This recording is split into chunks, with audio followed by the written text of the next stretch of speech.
Hello' everyone, Mumbai যোৱাৰ শেষৰটো ভিডিঅ'লৈ আপোনালোক সকলোকে স্বাগতম জনাইছোঁ। আৰু ভিডিঅ' দিওঁতে বহুত বেছিয়ে দেৰি হৈ গৈছে আৰু এইটোৱে শেষ আৰু ইয়াতকৈ ভিডিঅ' নাই।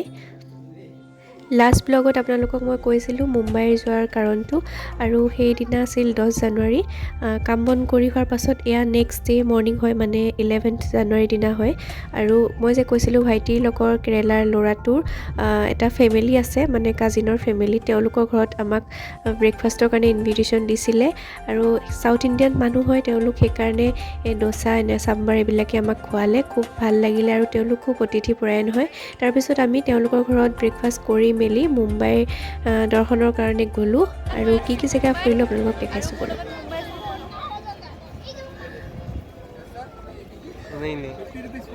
প্ৰথম আমি গেটৱে অফ ইণ্ডিয়াৰ পৰা ষ্টাৰ্ট কৰিলোঁ, আৰু মুম্বাই যাম, গেটৱে অফ ইণ্ডিয়া নাচাম কেনেকৈ হ'ব।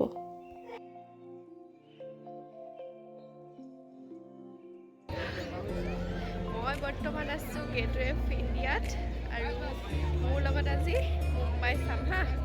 আপোনালোকে ভিডিঅ'টো চাই থাকক, কি ধুনীয়া পৰিৱেশ, বহুত গৰম খালি হা।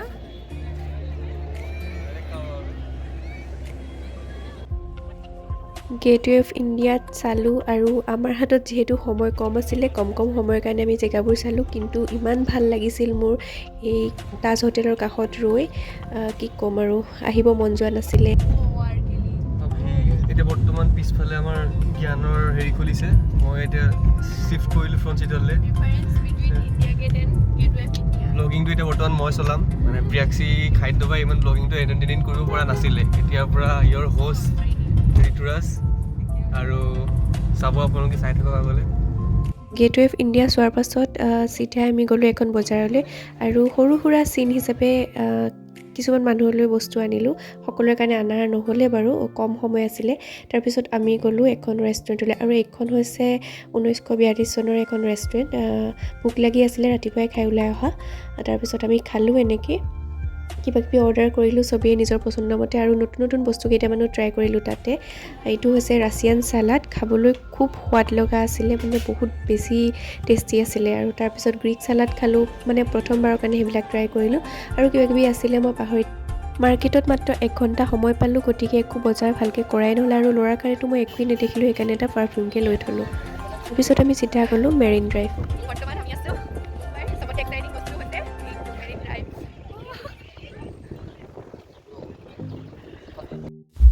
মুম্বাই যোৱাৰ কথা যেতিয়াৰ পৰা ওলাইছিলে, তেতিয়াৰ পৰা মোৰ চবতকৈ ভাল লাগি থকা বস্তুটোৱে আছিলে মেৰিন ড্ৰাইভ।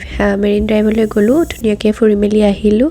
আচলতে ৰাস্তাত বহুতো জেগা দেখিলোঁ, চববোৰ ভিডিঅ' কৰাও নহ'লে, বা চববিলাক জেগা আমি ওচৰৰ পৰা ভালকৈ চাবও নাপালোঁ।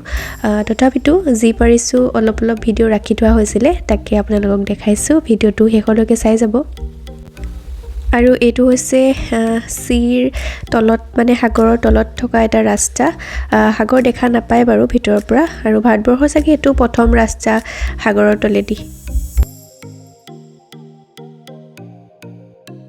আৰু এইটো ধৰিব পাৰিছেনে, ঈশা আম্বানীৰ ঘৰ। আঁতৰৰ পৰাই মই ভিডিঅ' ক্লিপ ৰাখি থৈছিলোঁ। আৰু এতিয়া যাম, মানে গৈছিলোঁ একেবাৰে লাষ্টত জুহু বিচ। মুম্বাই দৰ্শনৰ শেষৰটো জেগা আমাৰ, আৰু সেয়া হৈছে জুহু বিচ।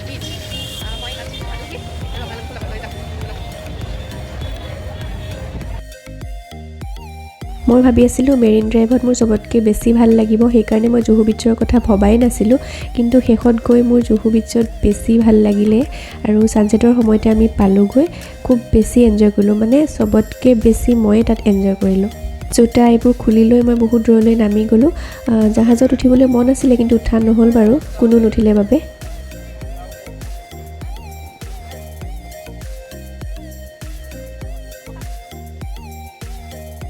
ফূৰ্তি কৰিলোঁ। তাৰপিছত আমি কিবা এটা খাই আকৌ ৰুমলৈ বুলি গ'লোঁ, মানে ৰাতিলৈ আমাৰ ফ্লাইট আছিলে, সেইকাৰণে শুব লাগিব, অকণমান ৰেষ্ট ল'ম বুলি ৰুমলৈ সোনকালে গুচি যোৱা হ'ল। এই ভিডিঅ'টো যিটো সময়ত কৰিছোঁ 6টা বাজিলে, আৰু তাত ইমান পোহৰ, আমাৰ অসমততো এইটো সময়ত আন্ধাৰ। আৰু এটা কথা কোৱাই হোৱা নাই, মই জুহু বিচ পোৱাৰ আগে শ্বাহৰুখ খান আৰু ছলমান খানৰ ঘৰ দুটা একদম ওচৰৰ পৰা দেখা পালোঁ। এয়া অলপ ক্লিপ ৰাখি থৈছিলোঁ, বহুত ভালকৈ কৰিব নোৱাৰিলোঁ বাৰু, মানুহ বহুত ভিৰ হৈ আছিলে সেইখিনিত, আৰু যিহেতু গাড়ী দি গৈছোঁ সেইকাৰণে কৰা নহ'লে। এইটো গৌৰী খানৰ ডিজাইন ৰুম আহি পালোহি। এইটো হৈছে আমাৰ ৰুম। আমি এটা এপাৰ্টমেণ্ট লৈ লৈছিলোঁ, 2টা ৰুম, এটাচ বাথৰুম আছিলে, এনেকৈ হল ৰুম হিচাপেও আছিলে। কিটচেন বাৰু নাছিলে, খোৱাটো আমি বাহিৰতে কৰিছিলোঁ। এনেকৈ আমি সেই 2 দিন থাকিলোঁ তাত। তাৰপিছত আহিলোঁ। এয়া ভাইটিহঁতে কথা বতৰা পাতি আছে, বেগবিলাক ভাইটিয়ে পেকিং কৰি দিছে। মই অকণমান ৰেষ্ট ল'বলৈ চেষ্টা কৰিছিলোঁ। খোৱা বোৱা কৰি 12টামান বজাত আমি এয়াৰপৰ্টলৈ ওলাই দিলোঁ। 3টা বজাত ফ্লাইট আছিলে আমাৰ। ভাইটি আৰু আদিৰ খুৰাকজনে আমাক এয়াৰপৰ্টত থৈ গৈছিলহি।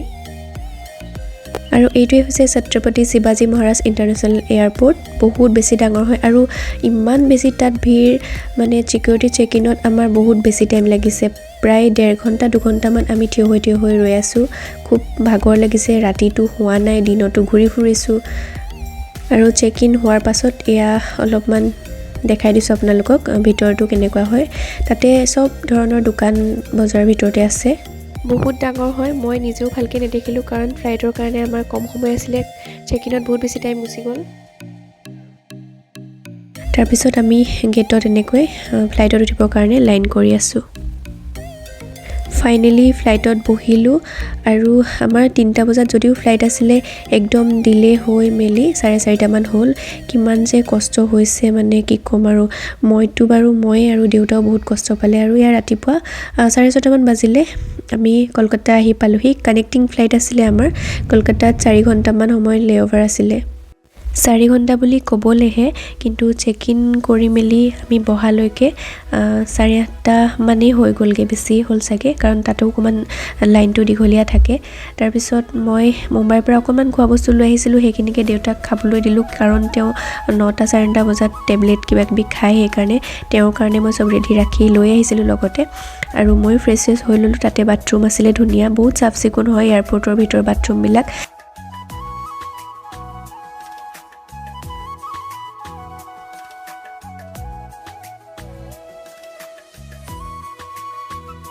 বৰ্তমান মই আছোঁ কলকাতা এয়াৰপৰ্টত আৰু ৰাতিপুৱা 6:30 মানতে পালোঁহি।